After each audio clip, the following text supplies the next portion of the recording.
Shirley Radio. Por Onda, la superestación.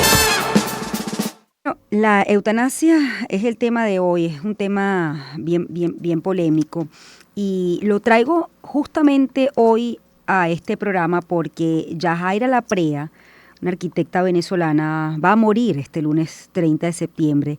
Lo decidió ella en pleno uso de sus facultades, lo comunicó a su familia, escribió un mensaje de WhatsApp que envió a sus amigos donde les explicaba que sufría de una patología, una enfermedad degenerativa que la había dejado sin fuerzas y dependiente de ayuda para todo. Leo parte de lo que dijo. Bueno, tras una profunda reflexión he decidido programar mi eutanasia para el 30 de septiembre, un día después de mi cumpleaños, y me permite cerrar un ciclo de vida. Agradezco tener esa opción, viví la vida como quise y quiero vivir la muerte como quiero. He invitado al profesor Alberto Ateaga, abogado penalista, porque definitivamente, bueno, esto presenta muchos dilemas, ¿no? Una parte del dilema médico, el dilema ético y si hay un dilema jurídico. Buenos días y bienvenido, profesor. Gracias por haberme acompañado, por estar aquí en este programa. Gracias, Shirley. Bueno, hablemos de la eutanasia. El derecho a morir es un derecho. Se puede establecer, hay digamos una tipificación a nivel internacional, bueno, a nivel local. Ya te voy a responder. Chile, en primer lugar, gracias por haberme invitado. Por favor, un placer. En segundo lugar, y antes de entrar a responder tu pregunta, yo creo que es un momento de reflexión y sin duda alguna hay que expresar dolor, solidaridad, hacia una familia que hoy está sufriendo una pérdida, la muerte de una persona querida. Como es el caso de Yajaira Laprea, que estaría cumpliendo hoy 68 años, si no saco mal las cuentas. Bueno, ella programó su muerte. Se puede programar la muerte. Lo que tú preguntabas, ¿hay derecho realmente a la eutanasia, derecho a morir? Mi posición, bueno, no tengo muchos minutos para expresarla, es diversa a la que expresa y que respeto la Yajaira Laprea. La vida no es sencillamente una opción. No hay derecho a la eutanasia, en mi opinión. No hay derecho a morir, hay derecho a la vida. Hay derecho y hay que estar preparado también para la muerte y debemos verla con tranquilidad, con expectativa, prepararnos para la muerte porque es una realidad, pero no tenemos derecho a la muerte ni tampoco tenemos derecho a programar, y las palabras no son mías, son palabras del Papa Francisco en una carta firmada en el año 2020 que se llama Samaritanus Bonus, del buen samaritano, donde precisamente habla de los cuidados con los que se debe rodear a la persona que termina su vida. La vida tiene que respetarse desde el momento de la concepción hasta el momento de la muerte. Y a esa persona que está en su momento final o en sus momentos finales, ese momento tiene, o esos momentos deben respetarse, no deben prolongarse artificialmente, y ya entramos en otro tema. No hay derecho a la eutanasia, yo no estoy de acuerdo con la eutanasia, tampoco estoy de acuerdo con la distanasia, o sea, con la prolongación artificial de la vida de una persona ya sometido o reducido prácticamente a una pieza dentro de una maquinaria.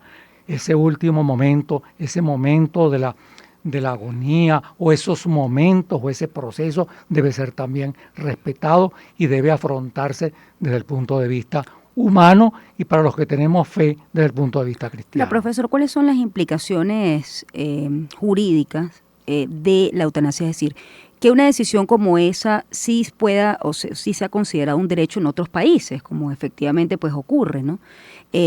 ¿Por qué hay dilemas jurídicos con respecto a este tema?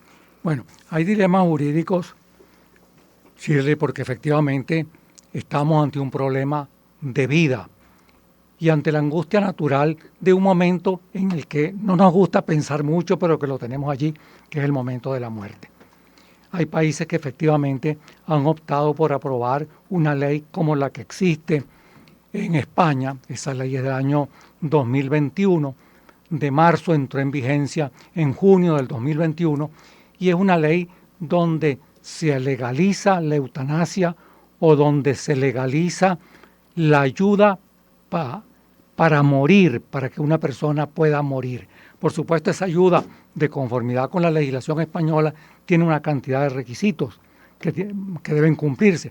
La persona tiene que ser español o tener una residencia por más de 12 meses, tiene que formular una petición por escrito en varias oportunidades, la persona tiene que emitir un consentimiento informado y efectivamente tiene que tener una información completa de cuáles son las perspectivas, cuáles son las posibilidades, cuáles son los cuidados o cuáles son las alternativas que tiene en lugar de esa eutanasia.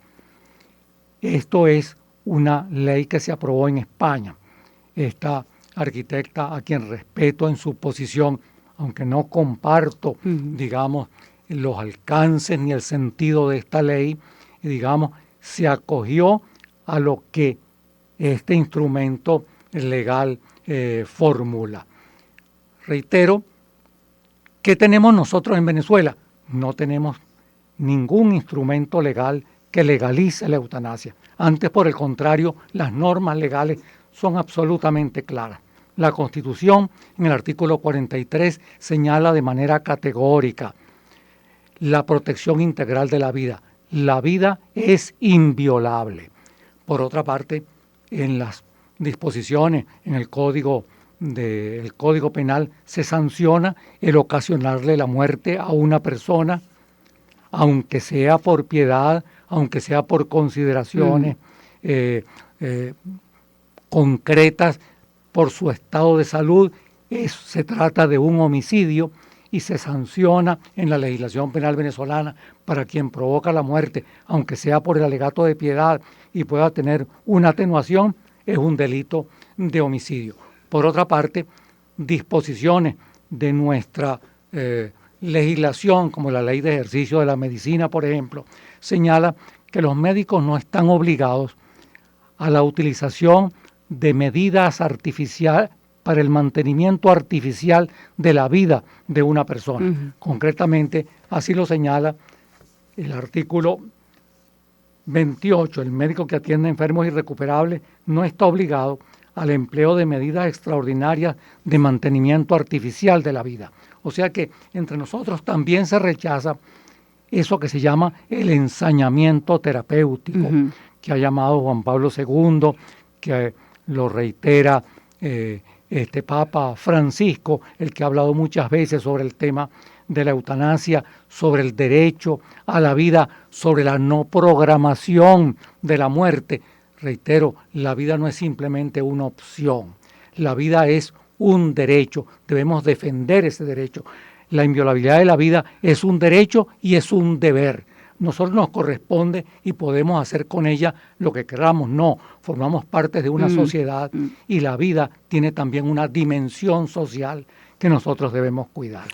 Es decir, de tu punto de vista, si la opción del derecho a morir como la gente quiera hacerlo, en este caso la eutanasia, conculca otros derechos, a su vez. Bueno. ¿Podría conculcar con otros derechos? Bueno, básicamente este llamado derecho a la eutanasia es contrario al derecho fundamental que tenemos que defender como derecho, que además es un deber, el derecho a la vida. No tenemos derecho a la eutanasia, no tenemos derecho a morir. Reitero, tampoco tenemos por qué prolongar artificialmente la vida de una persona. Tenemos que respetar el momento de la muerte. Por otra parte, yo creo que valdría la pena pensar en cosas como esta. Sé que no tenemos mucho tiempo, pero la aplicación de una ley, pensemos en nuestro medio.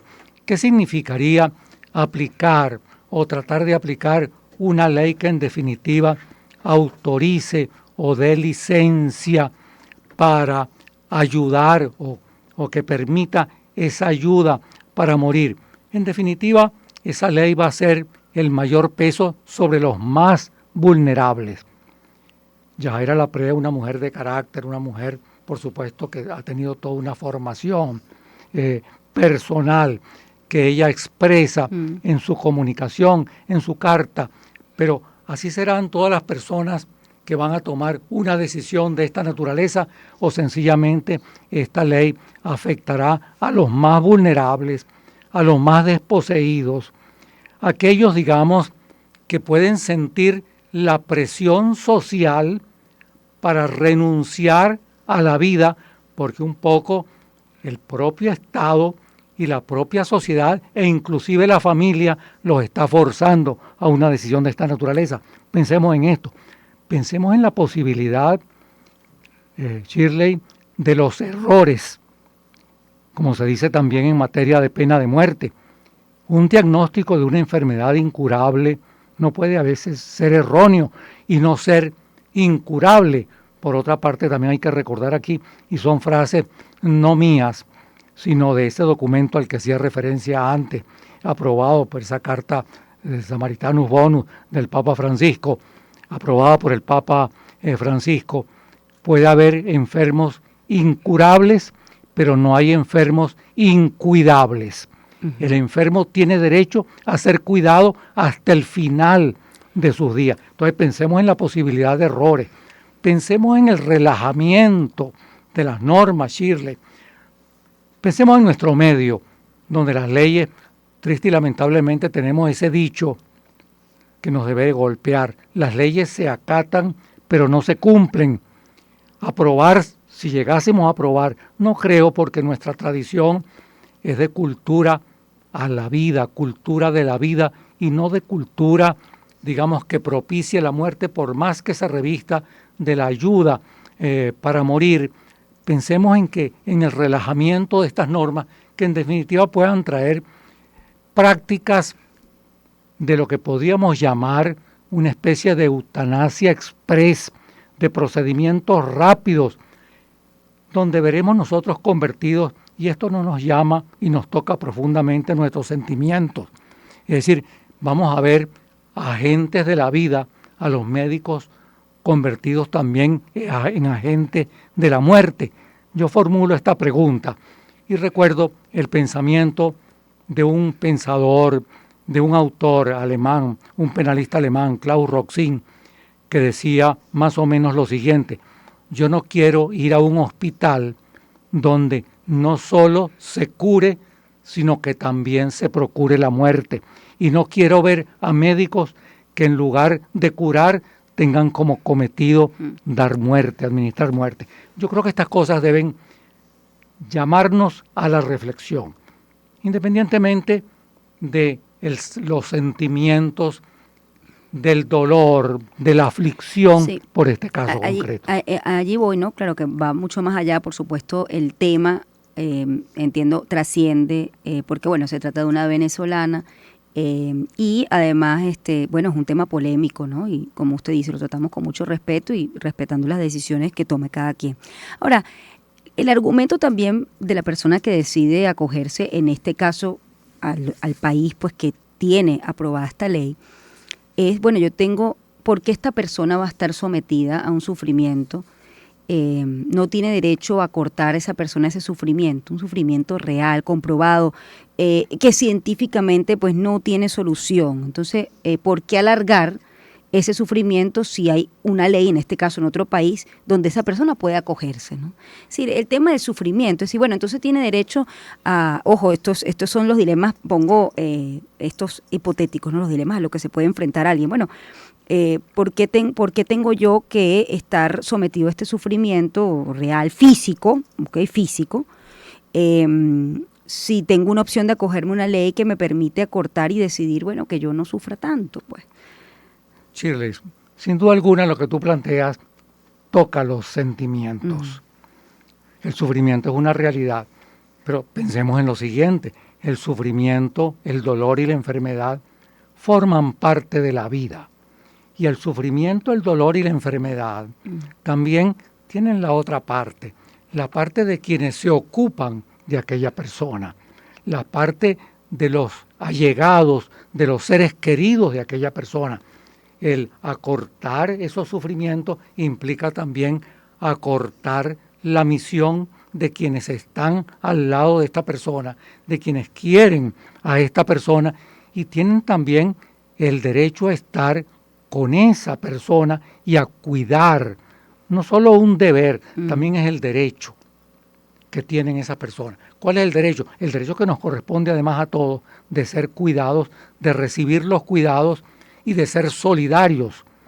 El bien y el valor de la solidaridad es bien importante. Entonces pensemos y no veamos nada más este acto de disposición con el cual yo no estoy de acuerdo porque no podemos disponer de la vida, como no podemos disponer de la libertad, veámoslo también desde la perspectiva fundamental del cuidado, de la dedicación y de la entrega a la persona que sufre. El sufrimiento también y el dolor es un valor que debemos tomar en cuenta. Lo otro es, así como presenté el tema, bueno, hay dilemas médicos, hay dilemas jurídicos, pero también hay dilemas éticos. Es decir, desde ese punto de vista, quien debe decidir cuándo se nos apaga la vida es únicamente Dios. Es decir, ¿en qué terreno? ¿Eso es un terreno jurídico o un terreno teológico, judeocristiano, moral? Bueno, no conocemos ese momento, el momento de la muerte. Lo que sí sabemos y lo que sí conocemos es que es una realidad, debemos enfrentarla humanamente, debemos prepararnos para la muerte y la muerte irá llegando para los que tenemos fe, llegará de la mano de Dios y el ser humano, el médico y el personal sanitario tienen que ayudar en ese proceso de muerte, en ese proceso de agonía, no prolongándolo, como decía antes, artificialmente, sino sencillamente ayudando a esa persona a enfrentar su proceso de muerte o su proceso de culminación de la vida. Y este también es el papel de la familia. Es más, yo creo que esa muerte no debe producirse, como decía antes, con una prolongación artificial de esa agonía convertida a la persona en un aparato de cables, de conexiones, en una pieza más dentro de la técnica, sino que esa muerte debe llegar de forma natural, con los cuidados necesarios, con los cuidados exigidos, y por eso la tesis, que yo la comparto, no de la eutanasia, sino de los cuidados paliativos. A la persona que se encuentra en esa última etapa de la vida hay que acompañarlo con afecto, hay que acompañarlo con amor, y esa es la mejor receta. Es decir, no es la eutanasia, la mejor receta es el acompañamiento del afecto y del amor de los seres queridos cuando se acerca el final de una vida. Bueno, tema bastante polémico, profesor, ya tengo que despedir. Definitivamente hay varias posturas con respecto a este tema, pero lo que sí es seguro es que implica varios dilemas éticos, morales y jurídicos, ¿no? Por supuesto, sin duda. Por supuesto. Un tema donde nunca terminaremos en la discusión, pero donde, en mi opinión, tenemos que orientarnos, tenemos que dirigirnos, tenemos que meternos dentro de la cultura de la vida. No podemos, digamos, sencillamente entrar dentro de la cultura de la muerte. Bueno, la reflexión de Alberto Ateaga con respecto a este tema, abogado penalista, yo tengo que despedirme. Usted puede participar, nos puede dar también su opinión, interesante leer las opiniones que hay con respecto a este tema. Yo tengo ya que despedir, gracias profesor, siempre es un gusto, un honor tenerlo aquí en el programa. Este programa fue presentado